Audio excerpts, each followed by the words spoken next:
और चलिए हम नजर डालते हैं बाजार पर। और आज 8 दिन की गिरावट के बाद हमने देखा शानदार तेजी बाजार में देखने को मिली। शॉर्ट कवरिंग आज दिखी और निफ्टी करीब 146 अंक ऊपर बंद हुआ। बैंक निफ्टी में भी करीब 400 अंकों से ज्यादा की तेजी आज के सेशन में देखने को मिली है। सेंसेक्स में भी 400 करीब 450 अंकों की तेजी आज सेंसेक्स में भी देखने को मिली।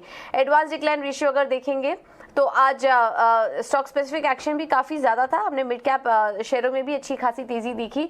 हर एक गिरने वाले शेयर के सामने 4 शेयर ऐसे थे जो कि मजबूती के साथ आज कारोबार कर रहे थे।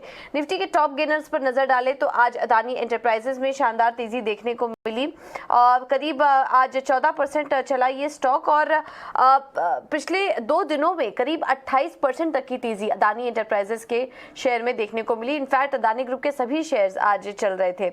इसके अलावा आज हमने देखा कि मेटल स्टॉक्स में भी अच्छी तेजी थी। चीन के पीएमआई के आंकड़े जो है वो काफी अच्छे थे।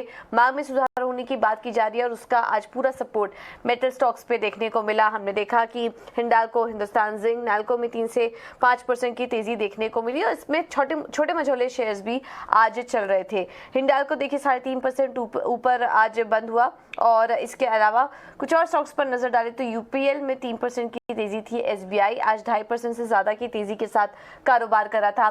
एक्सिस बैंक में आज अच्छा उछाल था। प्रेस कॉन्फ्रेंस भी होने वाली है बैंक की और उसमें काफी कुछ इंपॉर्टेंट कमेंट्री निकल कर आ सकती है। सिटी का के साथ जो अधिग्रहण था वो पूरा हो चुका है, उसकी पूरी तैयारी हो चुकी है। नए लॉन्च के साथ एक्सिस बैंक कुछ बड़ी घोषणा भी करेगा, जिसके चलते आज हमने दिन भर यहाँ पर भी अच्छी तेजी देखी।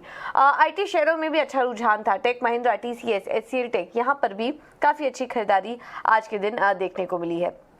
वहीं दूसरी तरफ देखें तो ऑटो स्टॉक्स आज दिन एक एक करके ऑटो सेक्टर्स ऑटो बिक्री के आंकड़े भी आ रहे थे, जिसमें कि एमएनएम और मारुति और एस्कॉर्ट्स के आंकड़े तो उम्मीद से अच्छे थे, लेकिन टाटा मोटर्स की बिक्री 6% बढ़ी। बजाज ऑटो की बिक्री ने निराश किया। आज निफ्टी में अगर ओवरऑल बात करें तो करीब 7 शेयर्स थे जो कि लाल निशान में कारोबार कर रहे थे। बाकी सभी सेक्टर्स में आज अच्छी तेजी देखने को मिली। सेक्टरल इंडेक्स अगर देखेंगे तो फार्मा में शुरुआती कमजोरी जरूर थी, लेकिन उसके बाद मार्केट बंद होते होते हमने देखा कि फार्मा इंडेक्स भी हरे निशान में आ गया और आज सभी सेक्टरल इंडेक्स हरे निशान में ही क्लोज हुए। अब बात करते हैं मिड कैप स्टॉक्स की, तो यहाँ पर आज हमने देखा कि नैल्को काफी मजबूती थी, करीब 5.5% से ज्यादा की तेजी वहां पर देखने को मिली। इसके बाद टाटा टेली में 5% की तेजी थी। Adani Wilmer, yes bank, oil India, bank of India के स्टॉक 4 से 4.5% की अच्छी मजबूती के साथ आज कारोबार कर रहे थे। वहीं गिरने वाले साइड में अल्केम लैब में कमजोरी थी।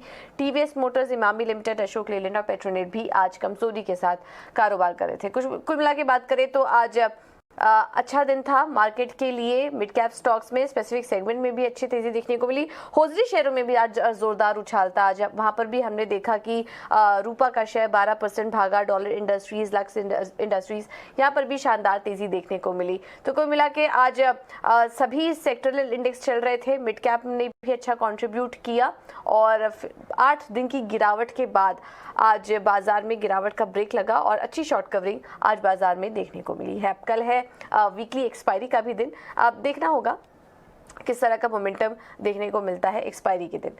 लेकिन चलिए अब आगे बढ़ते हैं और अब बात करते हैं। हमने कुछ इस बीच कुछ बड़े मार्केट के दिग्गजों से भी बात की और 3P इन्वेस्टमेंट के प्रशांत जैन से हमारे सीनियर एडिटर अजय शर्मा ने खास बातचीत की। आइए आप कुछ सुनवा देते हैं उन्होंने क्या कहा। प्रशांत, मैं जानना चाहूँगा, आपने पीएसयू बैंक्स की खोज बहुत पहले समय से पहले कर ली थी, थोड़ा पेशेंस टेस्ट हुआ, लेकिन रिवॉर्ड्स काफ़ी मजबूत मिले और कुछ यूटिलिटी कंपनीज की भी। देश की बड़ी यूटिलिटी कंपनीज और बड़े पीएसयू बैंक ऑलरेडी काफ़ी बड़े री रेटिंग के दौर से गुजर चुके हैं। क्या इनके भी बेस्ट ऑफ एनआईएम्स और प्रॉफिट ग्रोथ वगैरह हमारे पीछे है, या अभी भी इनमें वैल्यू है कि स्ट्रक्चरल ग्रोथ का साथ दे सकते हैं नेक्स्ट 3, 4, 5 साल आगे भी, क्योंकि करेक्शन यहाँ भी अच्छा हो गया? देखिए, अब ये समय आ गया है कि हमको जो एक स्ट्रॉन्ग और नॉट सो स्ट्रॉन्ग बैंक्स हैं, अब बाजार उनमें फर्क करेगा, क्योंकि एक जो एक्सेसिव अंडर वैल्यूएशन का दौर था वो अब निकल चुका है और अब हम एक सामान्य वैल्यूएशन और सामान्य प्रॉफिटेबिलिटी के समय पे आ चुके हैं। तो इस समय मुझे लगता है कि जो स्ट्रॉन्ग बैंक्स हैं, चाहे वो पीएसयू हो या प्राइवेट हो, हमको वहीं पर निवेश करना चाहिए। बाकी बैंकों में मेरे ख्याल से ध्यान कम करना चाहिए। और दूसरा, अब जो बड़ी रेटिंग थी वो हो चुकी है। जैसा पूरे बाजार के बारे में हम कह सकते हैं कि यहाँ पे कोई मल्टीपल्स या वैल्यूएशन बढ़ने से अब रिटर्न आने की उम्मीद बहुत कम है। तो जितना बिजनेस में ग्रोथ आएगा उतने ही अब हम रिटर्न्स की उम्मीद कर सकते हैं। तो एक सामान्य रिटर्न्स की उम्मीद हम अच्छे मजबूत बैंक्स में कर सकते हैं। जी, जहां तक ओके। पावर यूटिलिटीज का सवाल है, वहां पे मुझे लगता है वो फिर भी एक ऐसा सेक्टर है, इकलौता ऐसा सेक्टर है जहां पे कि शायद थोड़ा बहुत वैल्यूएशंस में अपसाइड अभी भी है। इंटरेस्टिंग। अच्छा, कैपिटल गुड्स के बारे में बताएं। कैपिटल गुड्स और मैन्युफैक्चरिंग, इंडिया बहुत कुछ अटेम्प्ट कर रहा है कैपिटल गुड्स और मैन्युफैक्चरिंग में। जो top tier capital goods engineering company है उनमें ज़बरदस्त तेज़ी देखी, वैल्यूएशन एक्सपैंड देखी और अब लोग उन्हें बहुत महंगा कह रहे हैं। लेकिन मिड टियर इंजीनियरिंग कंपनीज में लोगों को ज़्यादा वैल्यू दिख रही है। आप इस स्पेस को कैसे अप्रोच कर रहे हैं जहाँ टेलविंड तो बहुत है लेकिन वैल्यूएशन चैलेंज बार बार डिस्कस होता है? देखिए, इंडिया का जो कैपिटल स्पेंडिंग का आउटलुक है वो काफी अच्छा है। और क्योंकि अब इंडिया की मैन्युफैक्चरिंग की कॉस्ट वो एशिया में जो बाकी कंट्रीज हैं उनके मुताबिक कम हो चुकी है। और कोविड में जब लॉकडाउन हुआ तो वर्ल्ड के जो बड़े कंपनीज हैं उनको एक देश पे अपनी डिपेंडेंस कम करनी है। और जियोपॉलिटिकली भी India is very well placed. India is like a good boy in the world. तो मुझे लगता है भारत में बाहर से मैन्युफैक्चरिंग में काफी निवेश आएगा। बिल्कुल। तो ये थे प्रशांत जैन बाजार पर अपनी राय देते हुए। चलिए अब आगे बढ़ते हैं। और फरवरी ऑटो नंबर के भी आंकड़े आ चुके हैं। इसमें मारुति सुजुकी के बिक्री आंकड़े अनुमान से बेहतर रहे। और किस तरह के आंकड़े आज देखने को मिले हैं, ये पूरी डिटेल्स जानने के लिए चलते हैं सृष्टि के पास। सृष्टि, बताइए।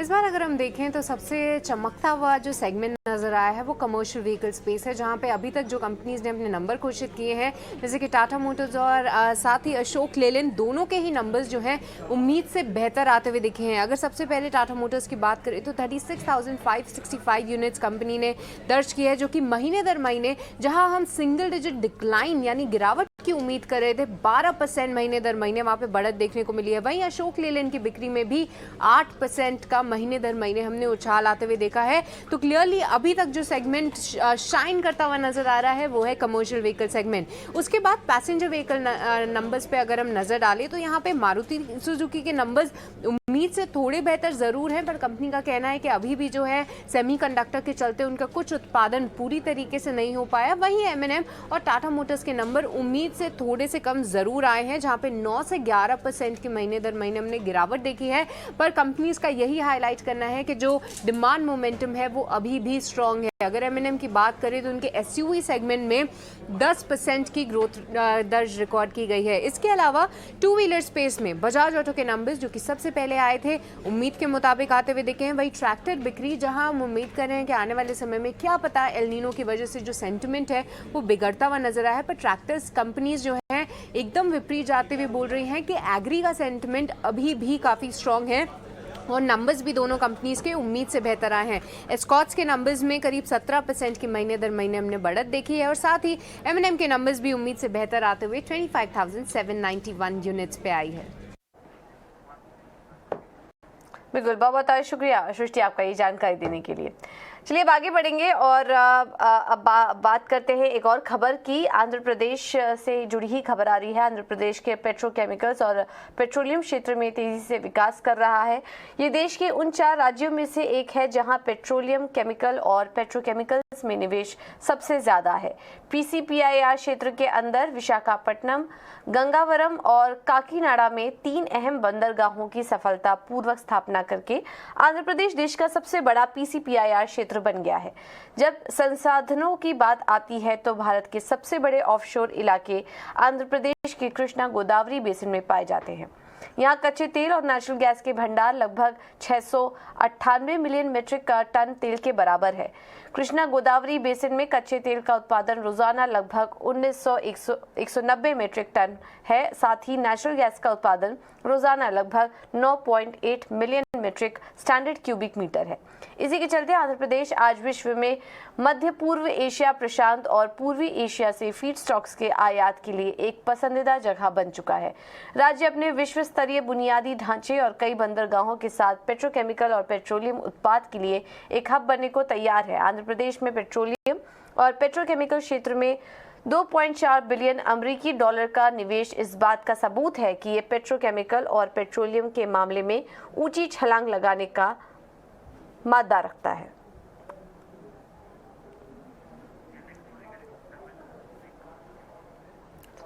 चलिए फिलहाल इस बुलेटिन में इतना ही। मुझे दीजिए इजाजत। नमस्कार।